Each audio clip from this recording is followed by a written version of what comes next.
Is this a competitor to the ASICS Superblast? I'm Nathan from Running Warehouse Australia, and Alicia and I got to check out the new Hoka Skyflow, max cushioned neutral daily trainer with a supercritical EVA midsole. First, the specs. 38mm in the heel, 33 in the forefoot, 5mm heel to toe drop. A men's size 10 is going to weigh in at about that 280 grams, and a women's size 8 about that 244 grams.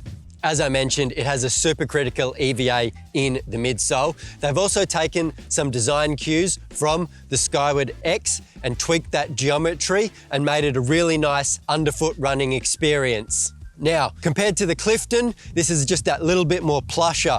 Compared to the Bondi, it's a little bit more runnable. But I am wondering if they left a little bit of something on the table using that supercritical EVA instead of going to something like a Peba.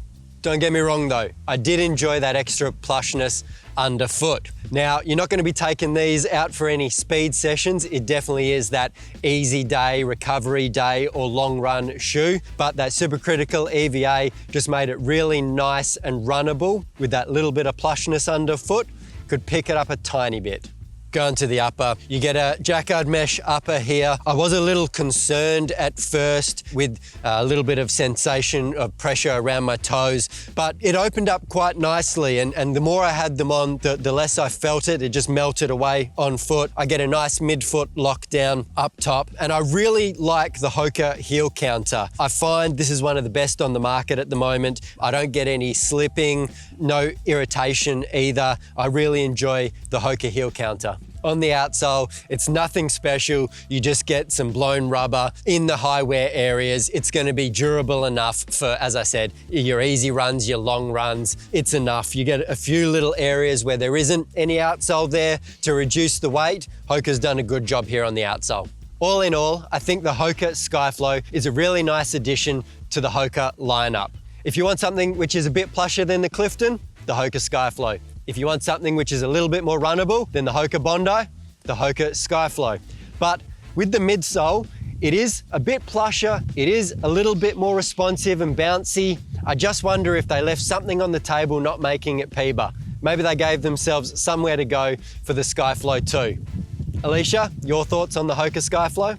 Thanks, Nathan. Now let's jump into my thoughts. When I first put on the shoe, it felt a bit more plush than what I was expecting. But then as I began to run in the shoe, it definitely became a bit more responsive, and I quite enjoyed running in the shoe. I would say it's a bit stiffer than what I'm used to, but it definitely gave it quite a nice toe off. I do prefer running in something with a little bit more flexibility. I was a little bit skeptical of the stack height at first, but then as I ran, I didn't really have any issues with it. It felt quite nice and stable to run in.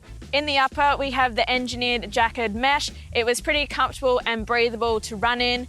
We also have an active foot frame in the heel, which provided a bit more stability and contributed to the secure lockdown fit.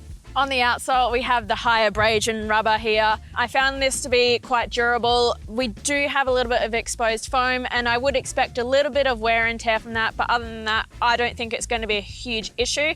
I think that the grip is also going to be very good on this shoe. I also got to test it in wet conditions, and I found that it gripped quite well.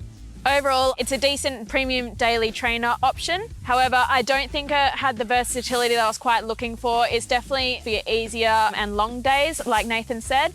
And that was our thoughts on the new Hoka Skyflow. Be sure to check it out on our website at runningwarehouse.com.au.